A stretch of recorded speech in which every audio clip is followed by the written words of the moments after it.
my name is Dean Bostic, and welcome to my television show, Charities, a show in which I increase awareness and exposure to local nonprofits, charities, fundraisers, and causes within the community. Today, as always, we have special guests. It's going to be the Kitsap Humane Society. They're going to talk about the programs they have, the expansion, the different adoption type protocols that they have, and we're going to learn a lot from them. And we're also going to have a Stand Up for Kids with Margaret Rodriguez, and she's going to talk about the programs that they have for homeless kids, teens, and how they get them back into life. Right, and we will be right back.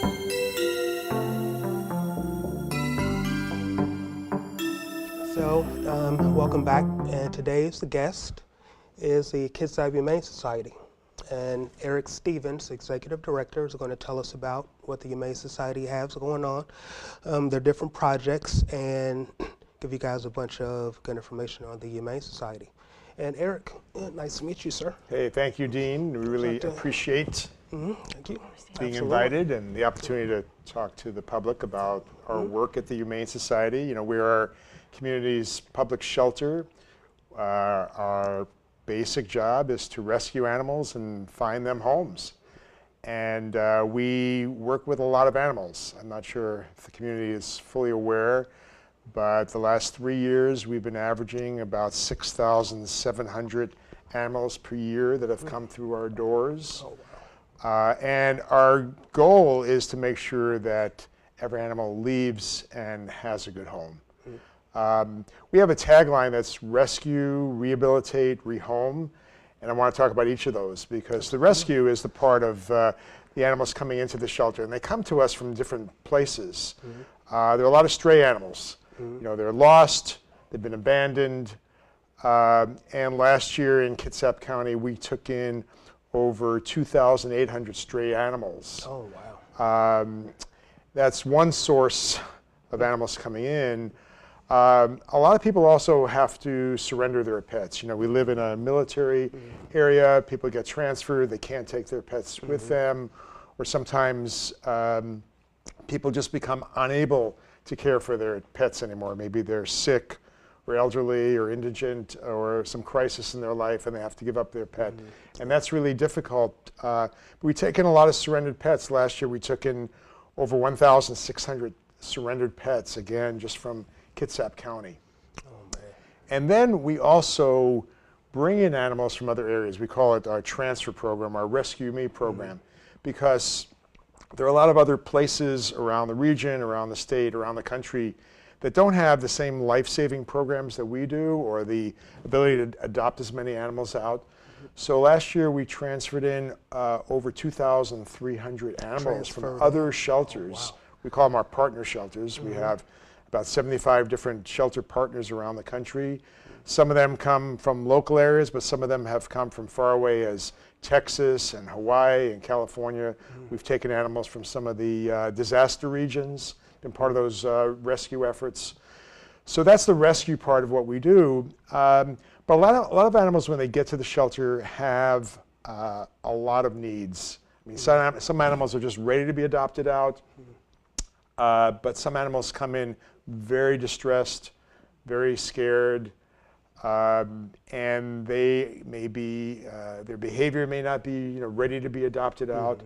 And those animals need a lot of care, a lot of attention, a lot of support, a lot of patience. And we really have an amazing group of trained and compassionate staff and volunteers who know how to deal with the different personalities and behaviors of animals coming in.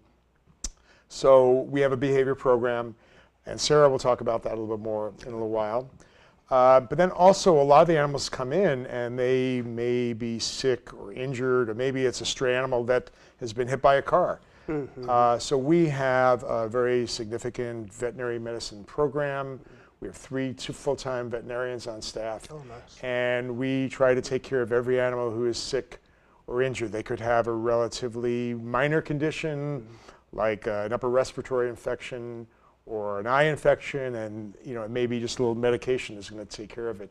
But we've had a number of animals that come in who you mentioned being hit by a car, maybe have to have a leg amputated, Oh, but our veterinary staff, led by Dr. Jen Stonequist, are just very compassionate and proficient, and they can fix those animals, patch them up, bring them back to health so that we can adopt them out. Nice. So last year, we put, as I mentioned, about 6,700 animals came in. Many animals required that extra medical or behavioral rehabilitation before we can adopt them out. We had about 650 animals who were reclaimed by their owners. They noticed they were lost, and their owners came in and found them at the Humane Society. But most of the animals don't have an owner that picks them up, or came in from a transfer, or were surrendered, and then we look to adopt them out. It seemed like a lot of people came to you asking about their pet, but their pet wasn't there? Like, oh, I think that happens certainly occasionally. People have lost their pet, but it hasn't come to the Humane Society. I see. So but when that happens, we suggest that they check back, okay, and just look online every day to see if their pet has come in. Yeah. Got you. Okay. Right. So we have gotten a lot bigger over the last several years, last 5 years. We're taking in more than 50% more animals than we did 5 years ago, largely because the number of surrenders has gone up, the community is getting bigger, and we've also transferred in so many animals from other locations. Yeah, absolutely. And also our life-saving work has gotten be a bigger part of our work, particularly our medical services. So we've been living and working out of a facility that was built in 1989 that has become really outdated. It's too small, and it was built more as an old pound. It's kind of the old term, than a life-saving shelter. Okay. So we've embarked on a big project to rebuild Kitsap Humane Society shelter. We're doubling the size of the shelter. We're in the process right now of building a brand new building. We broke ground in October, and it's going to be open in July.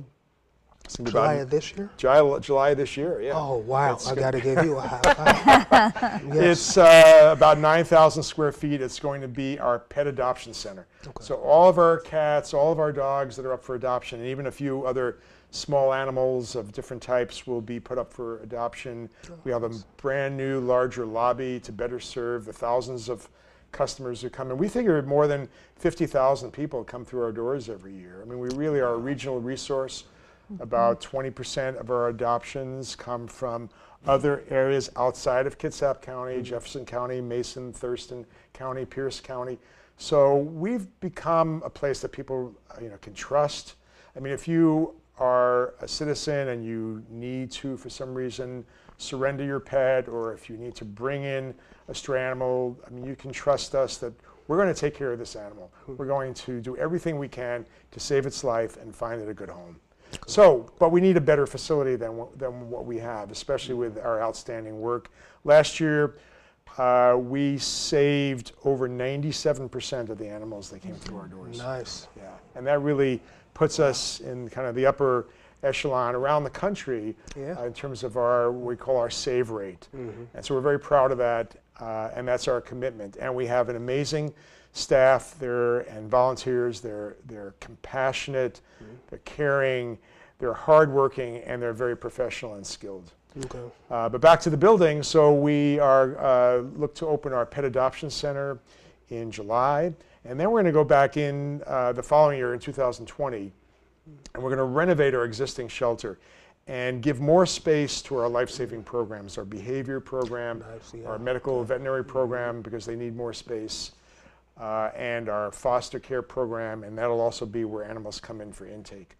So that's a kind of a quick overview of our exciting work, and also how we've really evolved over the last several years to one of the top shelters in the region and even the country. And we're very proud of that. As a ballpark, about how big do you think your staff is? We have about 72 paid staff, and we have about 500 very dedicated volunteers. Wow. I know, it's pretty amazing. Volunteers, oh my goodness, beautiful. You guys are just, you're kicking. Yeah, we're kicking. Yeah. So I think I'd like to turn it over to Rhonda Manville, who's our Director of Marketing, and she can talk about some things. Sure, sure. Rhonda, Thank you nice for to meet you. having us, Dean. Absolutely. Thanks for coming. Yeah. You're back. Thank you.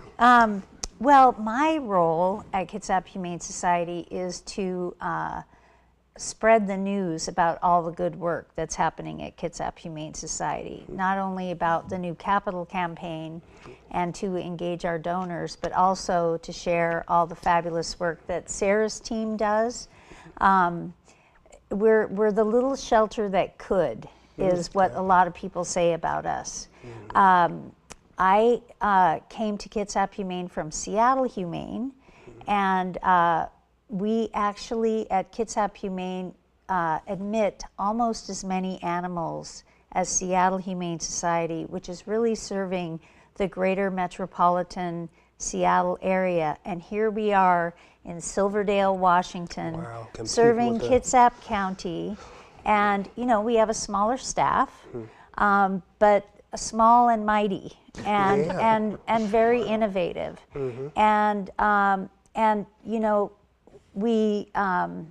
I share about what we do in our social media, in press releases, on the website, in newsletters. You know, basically, marketing team works to get the word out. TV. But it would not TV.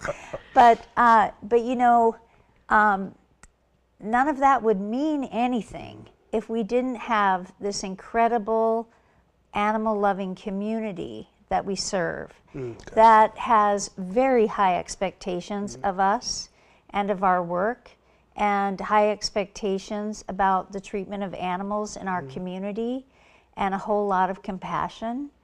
For example, this past year, I don't know if you read this in the news, but there was a hoarding case nearby, not far from the shelter actually, and 36 animals that were in just horrific condition were rescued by our animal control officers from a home that had virtually been abandoned. And the owner was only coming by every few days to feed and water these animals. And they were matted, they were in poor health, they were in feces this high in some places. And you know, not only did our team come together to take care of these animals, but the community response was incredible. People raised, we raised nearly $50,000 when we let the community know that we had all these animals that needed severe dental, or had severe dental conditions that needed help. They had skin conditions, they had urine burns, they needed grooming. And not only did the community raise money and adopt these animals, every single one of them was adopted, but the veterinarians in the community came together to help us with their medical care, and local groomers stepped up to take these animals, you know, 3 and 4 at a time into their grooming shops to help us because we were overwhelmed. And so, you know, I just can't say enough about our community and the team we work with. It's an incredible place to work, and it's an incredible community to be a part of if you care about animals. And you know, when people care about animals, it says a lot about the community's compassion for lots of other needs in a community. We've also become the primary source of animals for families who want to adopt. As I mentioned, last year we adopted out about 5,700 animals. So in our community, and in most communities, 60 to 70% of households have one or more pets. So the Humane Society is a place where people from all over are coming to find a pet that meets their needs, a dog, a cat, a puppy, kitten. We have some people who really care about senior pets and will adopt an aging animal from us. So that's a big service that we provide to the community, is adoption. Now, speaking of service, do you train service animals? like for disabled, do people come to you, to your shelter and say, okay, I want to train a dog for a disabled person, what do I do? Or do you have a dog that you can recommend for me? Perhaps Sarah, we should introduce Yeah, Sarah, and let's she meet can Sarah. talk about that. Okay. Yeah. Sarah. So I'm Sarah, and I'm the Director of meet Animal you. Welfare, Sarah Moody Cook. So to speak to that, we do have a lot of members of the community coming to us looking to adopt pets for a variety of reasons, and absolutely people coming looking for service animals, and specifically what we see a lot of are people looking for emotional support animals. The criteria for becoming an emotional support animal and kind of the training that's required and so on, it's a lot less complicated than service dogs for people with seizure disorders or see. blindness and things Okay, like that. So in many cases we're able to match people with pets that are a great fit for being an emotional support animal.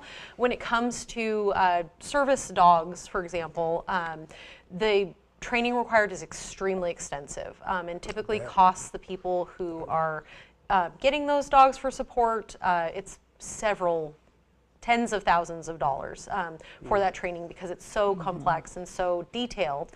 So that's not really something that we have a hand in, but if people come to us looking for that resource, we do point them to organizations that are local or national where they may be able to find a pet that matches that need. Okay, gotcha. Yeah.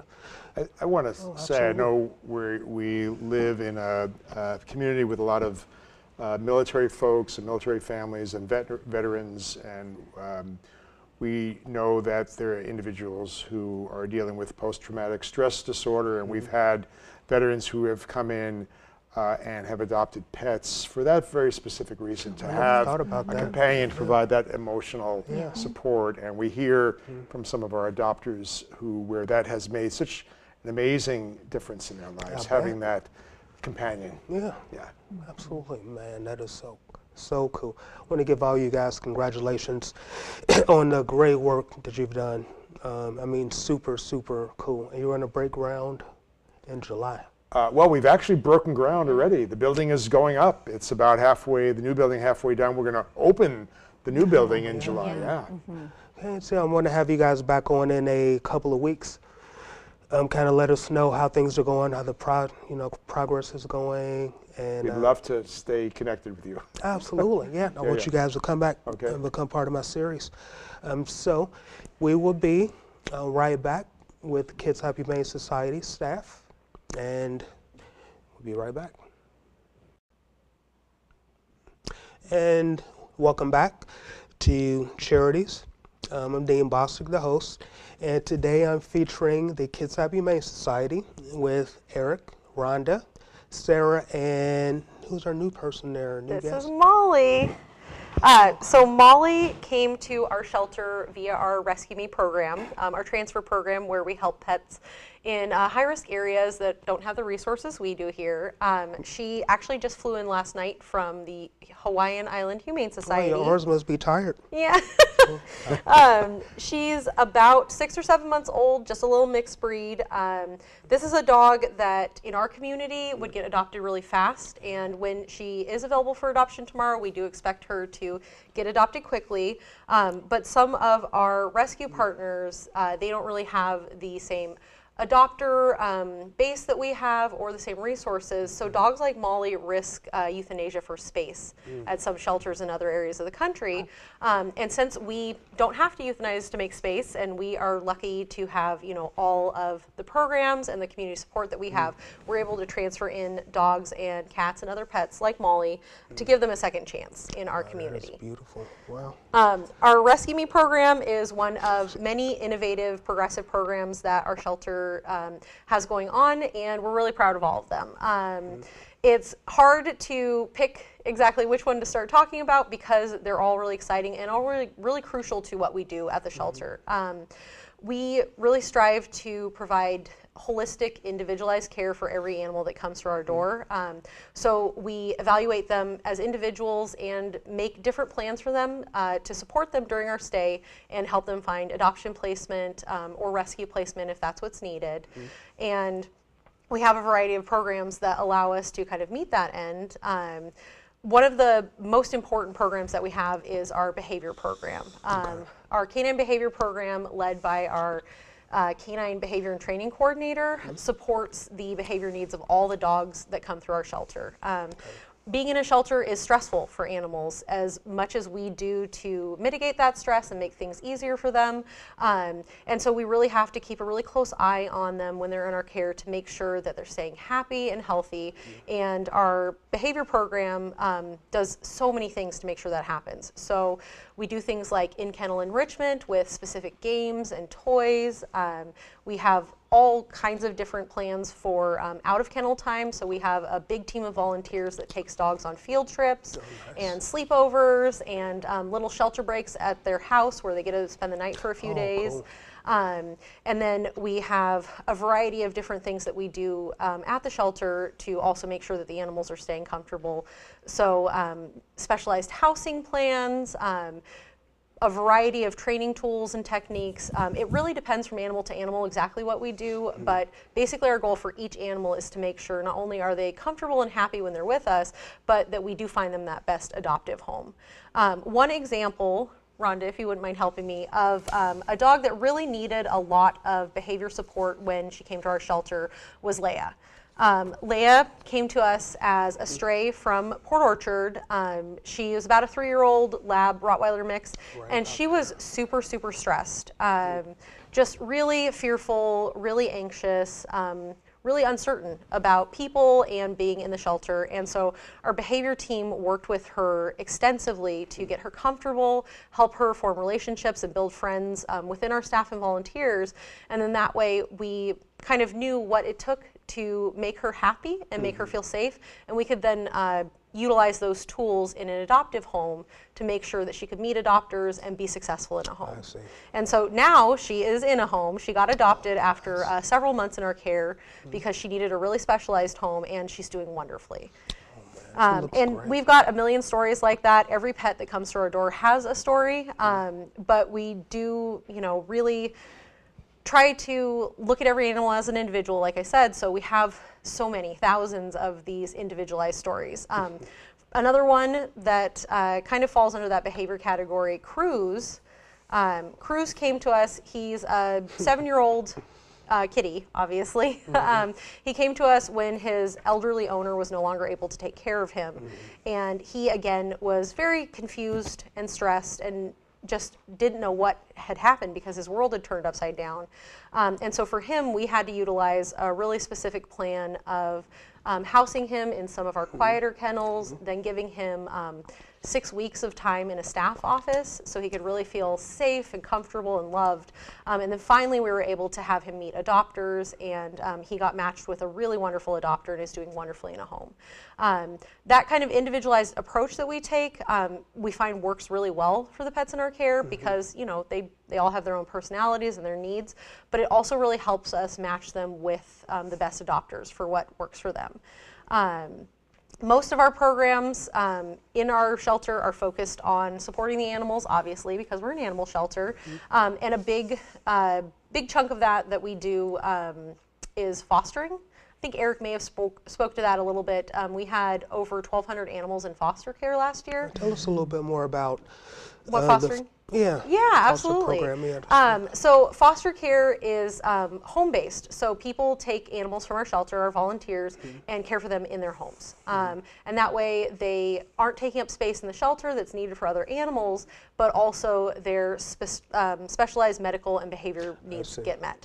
One of the biggest needs we have for foster care are underage puppies and kittens, ones that come to us sometimes with a mother, sometimes without, and they just aren't old enough to be adopted or anything like that. So we send them to foster care where they're raised by loving families until they're big enough for adoption. We also utilize foster care for animals that have specific behavior needs, like being stressed in the kennels, but they're wonderful animals in a home. So they spend time in a foster home until they're ready for adoption, and animals with need for medical recovery as well. Yeah. Do you have another? Is there another animal in your staff? Yeah. Rhonda, do you want to show Aster? Sure. So Aster is obviously beautiful, but came to us as a feral kitten as part of a feral colony within the community. So feral cats are cats that have never been around people and aren't used to them, or are usually really, really scared of them. They act more like wild animals.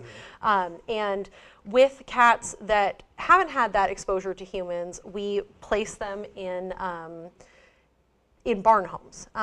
We call them working cats. So they're cats that serve as kind of natural rodent control for their adopters. And then in turn, the adopter agrees to care for them for life. So give them food, water, safe shelter, provide them with veterinary care. And it is another program that really helps us achieve that really high life-saving rate that we have. Not all organizations are able to place feral cats in homes like we can, and so we have these non-traditional homes, barn homes, where the cats get to live out their lives and be really happy and live outdoors where they want to, but they have a dedicated caretaker, and you know, we're able to make sure they have a good life that way and save their lives. So what requirements are there for adopters or foster parents? I mean, do you have to have had a pet before? Do you have to be a certain age? Do you need some type of special, you know, training, or does it have to be a trained animal? To be a foster care provider. Yeah. So between adopters and foster caregivers, there are some difference. So when it comes to adopters, we do have certain guidelines for some of the pets in our care. You know, we might have an animal that we know won't be good with little kids, and so we'll recommend it goes to a home without small children. But on the whole, our philosophy when it comes to our adopters is people are coming to our shelter to do a good thing. Provide a home for a pet in need, and so we don't feel that it makes sense to make them jump through a lot of hoops. We try to be really open-minded and non-judgmental, and look at our adoption process as an opportunity to have a conversation with the adopter, really get to know them and educate them if need be. If they maybe haven't had a ton of experience with dogs, but they really want this to be their first dog, then that's what we're here for, is to give them that information and education that they need to be a successful pet adopter. With our foster parents, there is training involved. We have an orientation process where we kind of review the basics that that you need to know to take a foster pet to your home, but we also pair our new fosters with a foster mentor. Someone who has been a foster for a long time and has a lot of experience. That way, if they do, need help with something in the middle of the day, or maybe there's an emergency or something like that, their foster mentor can step in and support them through that process. Really cool. Wow. What's really cool too about the foster program is we continue to take care of the medical care and all the needs for the animal while it's in foster care. So the family is providing the home and the care and the socialization, but if the animal needs any medical care, it can come back to the shelter and get that care.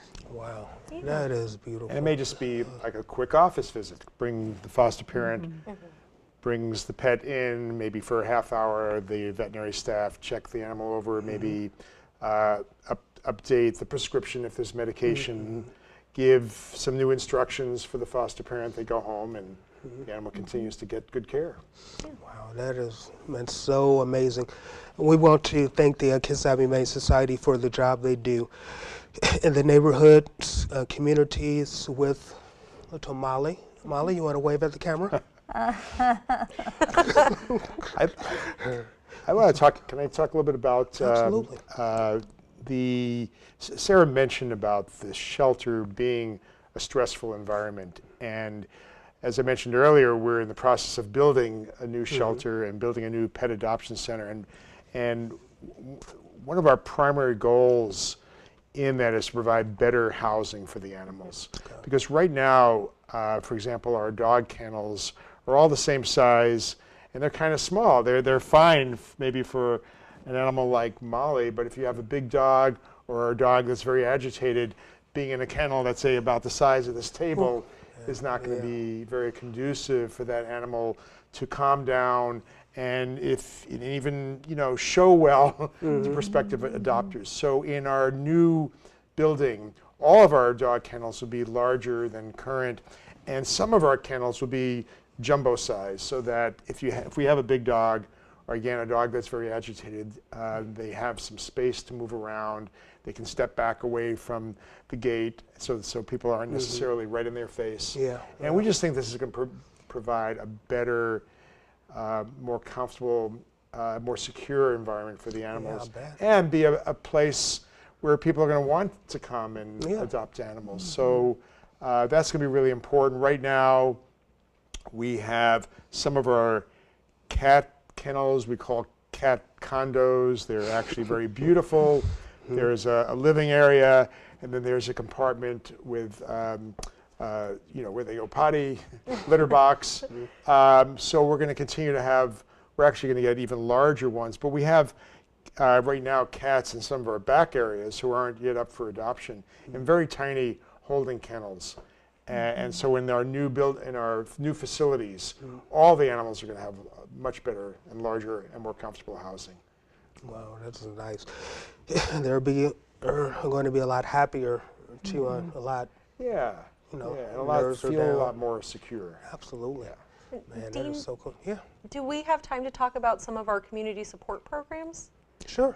Okay, I'd love to talk about those. So obviously our primary goal is serving the animals in our community and other at-risk animals, but we do have a lot of programs geared toward the members of our community. One of our biggest programs that's utilized by the community is our low-cost spay-neuter. So spaying and neutering is healthy for your pets. It helps with behavior issues. It helps pets have a longer life. But not all pet owners can afford the cost of getting their pet spayed or neutered at an outside vet because it can be pretty expensive. So we offer low-fee, very high-quality spay-neuter services to low-income members of Kitsap and Mason County. We also have a pet food pantry where we have free pet food available for people who need it. So if someone is, going through a rough patch or maybe just struggling a little bit, they can come to the shelter and get a month's worth of food for their pets, and people are allowed to utilize that program more than once. We also give people who go through our pet food pantry spay-neuter vouchers for free spay-neuter for their pets to make sure that they're not having more pets come in that might be a little bit challenging to feed. And one of our newer community support programs that we're really excited about is our pet protection program. So we've had a lot of calls and emails from the community over the years needing short-term foster care for their pets because they're going through a really bad situation, something related to domestic violence, maybe they've lost their job, maybe they're temporarily homeless, had a house fire, something like that. And unfortunately, we haven't really been able to support them. Their only option has been to surrender their pet to us so that it can then find a new family, which of course no one wants to do when they're already going through a really tough time. So the pet protection program, we're starting our pilot program just with cats. But we hope to open it to dogs later in the year. But it provides foster care for those people's pets. People are going through those situations for up to 90 days. And then at the end of that 90 days, they're able to be reunited with their pets. So it's a way where we can keep pets in their loving homes and provide a service to the community. And we've had so much interest in it in the just few weeks that we've had it open. We've got 10 kitties right now that are in temporary foster care but will be reunited with their loving families at the end of those 90 days. Wow, that is so nice. Another service we provide to the community, if you are a pet owner and you have a pet that's just had a litter of kittens or a litter of puppies because your pet hasn't been spayed, altered yet, and you don't know what to do with this litter, we will take that litter of kittens and puppies, and we will alter the mother for free, kind of in exchange for that litter of kittens or puppies, and then we'll adopt that litter out to the public when the animals are old enough to be adopted out. Let me ask you a question. When pets do get adopted out from strange locations, how do you know whether they've had their shots or not? Blood test? Everybody, all the animals that come through our program are spayed and neutered, vaccinated, microchipped, given flea control. We also give them a general wellness exam, and then any adoption also comes with a complimentary vet exam with we have a large number of veterinary partners in the community. So if you adopt a pet from Kitsap Humane Society, it's always going to be fixed. Oh, nice, Yeah. nice. We also provide, Sarah mentioned microchips. We also provide pet licensing. We really encourage, not only is it the law to license your pet, but we really encourage pet owners to license and microchip their pets, because no one wants to lose a pet. And we find that if an animal comes in with a license and or a microchip, it's really easy for us to locate the owner. So if you lost your pet and it was licensed to microchip, we could find you, Dean, and get your pet back to you. And that's just going to save the heartache, for you and the pet. Now, what is pet licensing? Exactly. What is a pet license? Well, it's basically like a car license. You come in or online. You can actually do it online. You pay a small fee. Depends on the community you live in, what the fee is. You can do a lifetime license or even or yearly license for a small fee. And now we have you registered with a number of the animal has a tag, and we can also provide a microchip, which we have microchip readers. We could scan and locate the owner. Gotcha. Well, that's a great idea. Man, you guys have been so great. Do you want to, I know we can talk about this for days and days and days, but is there anything wanted to say before we wrap up? We just really appreciate, as Rhonda was saying earlier, the caring community we live in. People care so much about animals, and the tremendous support we get from the community. Volunteers, donations. It really, we can't rely just on adoption fees to do the work that we do and save We need the lives. donations, yeah. Yeah, so we really appreciate the community's generous support. And all of this information people can get from your website, as long as also pets that are available, that type of thing also. And what is your website again? KitsapHumane.org. Kitsap-humane.org. Okay, we'll put that on the screen also. So, well, thank you It's a guys. pleasure to Thank you. come Thank and you talk so with you. much, Thank you so Dean. much. I'm going to have you back in probably a couple of weeks, and we're just going to follow along. Okay. And then when the whole process or the building is all complete, we're going to come and do a, hey, this is what it looks like now. Kind of something I did with the Salvation Army when they were first breaking ground until the finishing date. So that'll Very be cool. We'll look So- forward to that. Yeah, I'll see. You guys will be seeing me again in a couple of minutes. Molly, if she's awake, Yeah, I got she's bored very of it. relaxed. Molly, I you're bored really her to good. death. I'm sorry. You're going to find a loving home really quickly. Yeah, she is just so well behaved. Oh man. She's a nice Yeah. dog. Well, I will right. see you guys soon. Thank you. Okay. Thank you Thank so you much. so much.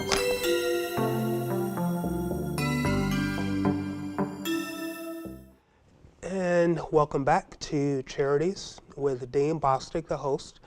I want to welcome today a very special guest, as all of my guests are, Margaret Rodriguez from Stand Up for Kids. And she's going to tell us a bit about what Stand Up for Kids does in the community, around the community, and how you guys can help them out. All right, Margaret, thank you so much. Thank you coming. for Appreciate inviting me, that. Dean. I'm very happy to be here and very happy to talk about Stand Up for Kids. We've actually been in Kitsap County for almost 30 years. We celebrate our 30th anniversary next January, and we've been here since the beginning of it. We are part of a national organization, but I want to make sure everybody understands that everything that we collect here stays here in Kitsap County. We are one of 19 chapters left in the county, or in the nation, I should say. When I came into this organization 6 years ago, there were 33 chapters. Oh, wow. Now, does that mean that we have less homeless kids? No, it doesn't. It means we didn't have the support in those areas. So our community support is extremely important to us. What our organization does is help homeless and at-risk teenagers all across Kitsap County. And I literally go from Port Orchard to Kingston and everywhere else in between. We work primarily through the alternative schools. We started out on the streets, which is where most of our other programs work. But here in Kitsap, we found that the teenagers didn't want to be located. They didn't want to be found because they'd have to be turned in if they're under the age of 18.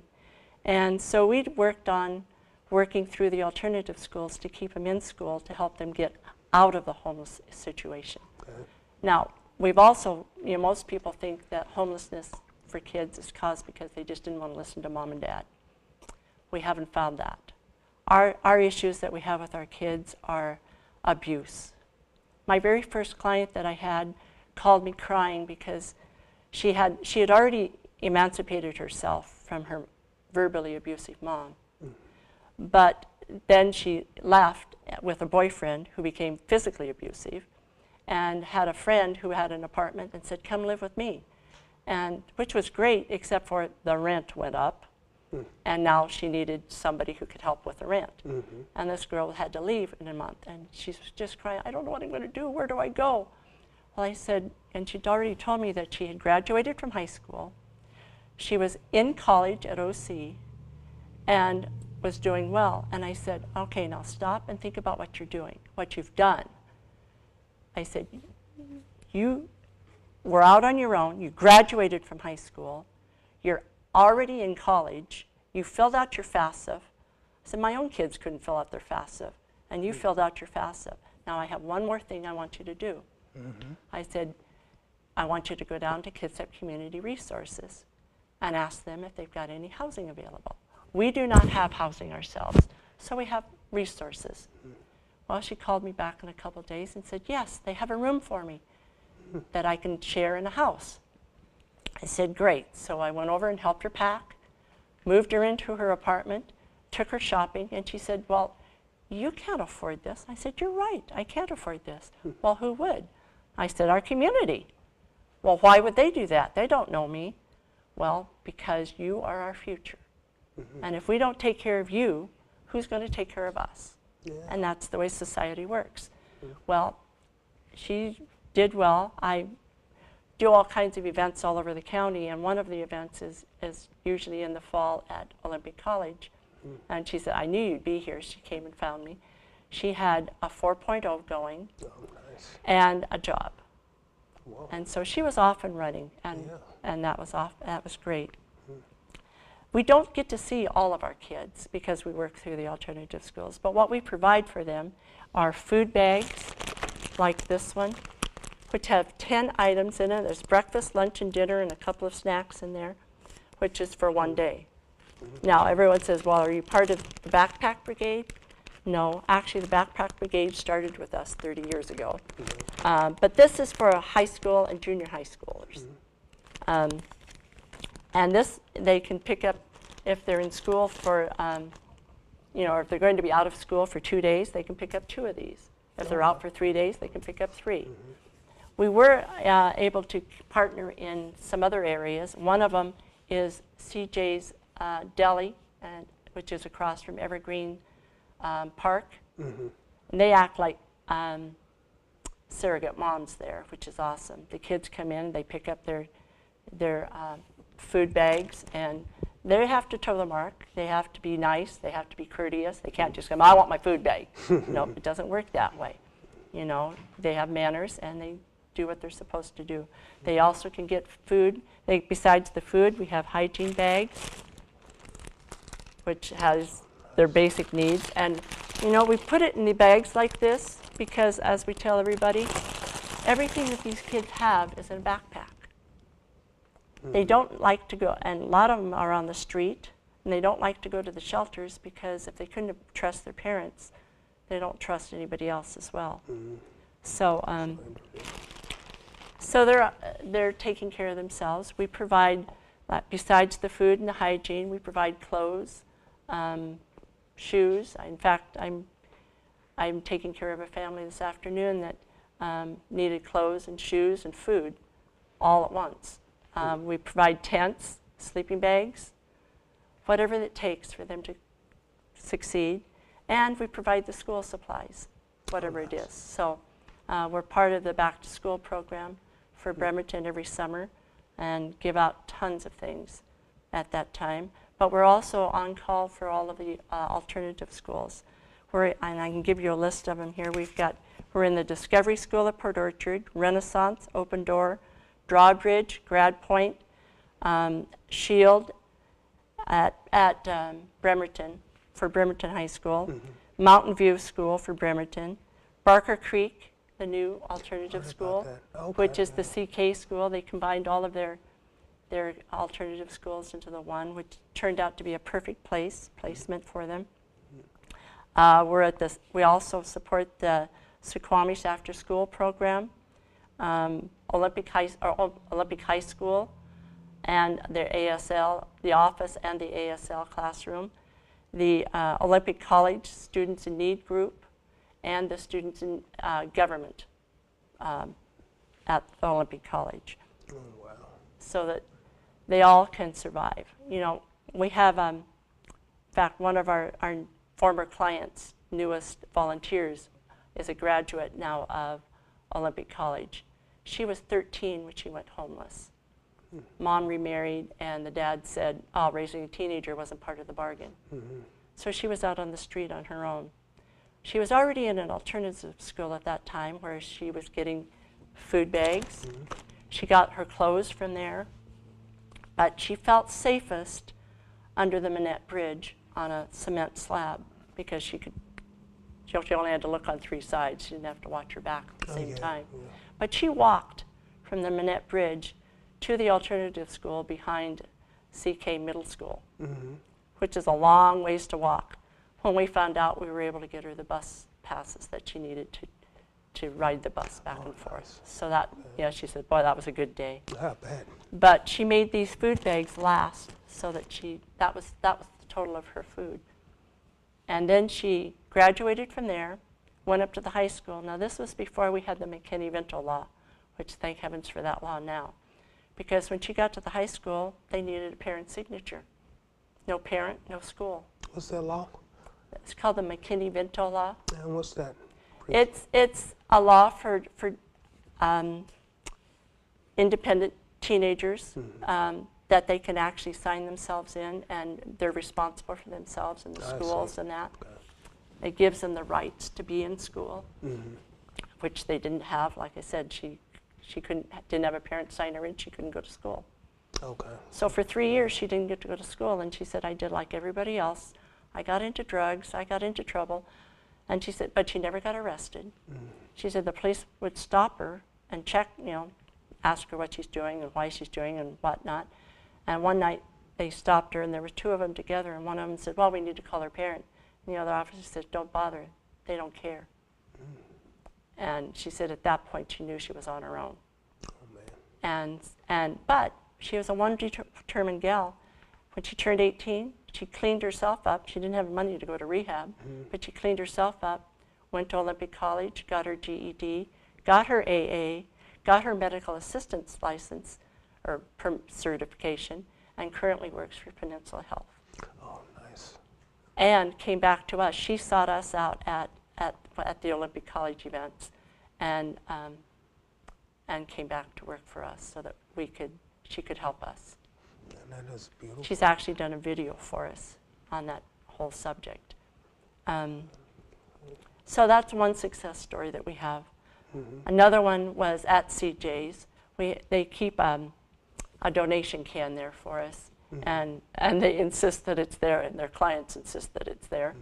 And a young man came in. He'd been getting the food bags for several years from there, and he came back and he said, he reached in his pocket and gave him $1, which I still have, said, would you give this to the organization that's been making these food bags for us?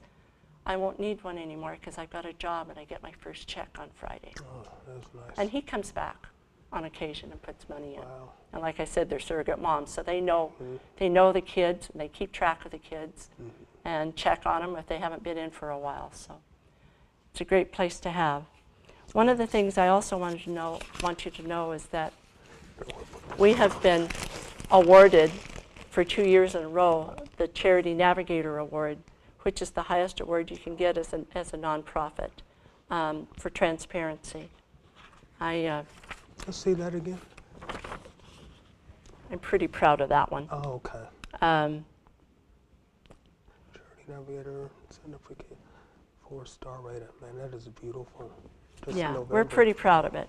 Yeah. And like I said, we are a 501c3 organization. So all things that are donated to us are tax deductible. And we're an all volunteer. I forgot to tell you that one. Man. We're an all-volunteer organization, 100% by donation of our community. So nobody in our organization, in our program, that doesn't mean that others don't, but in our program, get paid. We're all volunteers, 100%. And 90% of everything that comes to us goes directly back to the kids.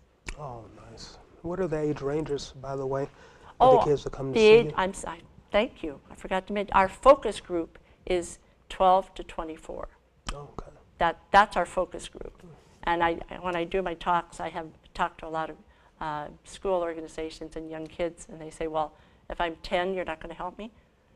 Yes. On a case-by-case basis, yes, we will. But and I have to qualify that, because that's not true throughout the nation. We're supposed to be 100% 12 to 24. But I think my donors would agree with me that if you've got someone there that you can help at that time, you're going to help them, and that's where our hearts are. So that's what we do here in Kitsap County. 10 years old. What you got there? We can be reached at standupforkids.org, Kitsap County, and we need volunteers. Wow, that's so nice. Always need volunteers. So you've been there for how long? And what do you look for in your volunteers? Just for volunteer, where do I look, or what do I look for in a volunteer? Well, how long have you? I've been with the organization 6 years. I replaced Joe Clark, who was one of the founding executive directors of the organization, in fact. But she needed to retire, and nobody would take over. They were actually going to close this chapter. Oh, wow. And I had shadowed. I knew Joe from another organization that she and I were in, and I'd asked her for more information about it. She says, "Well, you could be the executive director." And I said, "That wasn't my plan." And when they got to the point of her anniversary to retire, her retirement party, they were closing, and I said, "No, I'll take over, Joe, if you'll stay with me." And she's still with me. Oh, nice. So Can I get a... You certainly can. Yeah, pretty good. I appreciate that. Yes. So what are the ages are between 12 to 24? 12 to 24. Okay. And to be a volunteer, what do you need to be a volunteer? Besides the passion to... Well, the passion you need to have, but mobility is one thing, because we have no office. My office is my dining room table on purpose, because like I said, we have 90% goes back to the kids. We do have storage units, and so from that storage unit, we hold our food there, and then we go out. These food bags are packed by different organizations, different churches. I have, every semester I go to Mountain View Middle School, and they have the AVID program there.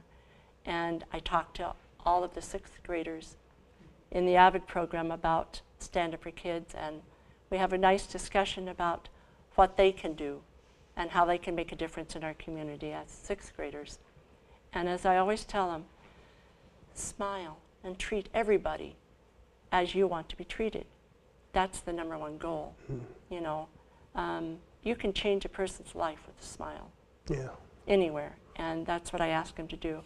And then they go out and collect, because the hygiene products that are in here are the ones that you collect from hotels. Okay. You know, because it's all the small things. So they do the hygiene collection, and then I bring in the food, and they pack 200 bags in a day. In a day? In that day. Wow. You know, about like 6 classes, so they each get to pack 1 bag of each usually. And you mind if I grab one of these Rice Krispie treats? You want to No, grab? I'm No, just you kidding. know, that's, I always tell everybody when we're packing these bags, that's the coveted thing in there. It really is. That's the one thing that they really want to have, Yeah, those is are the good Rice stuff. Krispie treat. So, You know, so that's one we have to make sure is in there. favorites. Yeah. So, I don't know, what other, give me another success story before we wrap up. Another success story. Something off the top of your head. I think it's the kids that, well, actually have gotten them a job. We've gotten jobs. We've actually been able to keep them going. my biggest, I think, accomplishment that we've had Yeah. is one of my first board members was able to secure the YMCA for showers for the kids before 8 in the morning and after 8 at night, which was a huge, in fact, I had 3 kids who were living in their cars and they had jobs, but it was like I'd given them a Christmas present Yeah. by telling them that they could go there to get their showers and that. Speaking of Christmas, we also do the Christmas program with the kids. This year we were able to take care of 416 kids for Christmas. And that meant very enhanced hygiene bags. They got a special treat, all the hats, gloves, scarves, all of the things that they would need, and a few extra treats. They get a special little stuffed animal. You know, everybody needs something to snuggle with. So that's what our program is about. So would you be willing to come back one of these days and let us know about some more success stories? I would love to. Sure, And that'd be you know, fun. I have one request. Yes. I forgot to tell you about the shelter that we almost had. I worked 5 years trying to get the shelter together. We were just about at the permitting process. We had our license, we had our insurance, we had the okay from the national office, and the building sold. So what we're looking for is another building that we can, and we had a sweet deal. We were going to get part of the Francis Hayden Morgan Center, but it didn't work. So it sold, and now we're looking for another shelter. Okay. Well, if anyone has any ideas about shelters or buildings, we definitely want to get some donations coming to you, whether it be awesome. food, whatever type of donations to help your program, and it all goes back, or 90% of it goes back to the program. And I know you have some overhead, of course. Right, Every we do. business does, but you're doing such a great job. I want to have you come back here in a couple of weeks and kind of let us know how things have been going and some new stuff that you may have going on. Thank you very much, Dan. Thank I you so greatly much. appreciate it. I want to thank you for tuning in today to my television show, Charities. These guys are doing some great work, so please go to their website, learn how you can help, and maybe give them a call or an email just to let them know that you appreciate the work that they're doing for animals in the neighborhood and teens as well. So I want to thank you again. Please stay tuned for my next show coming soon, and thank you guys for watching.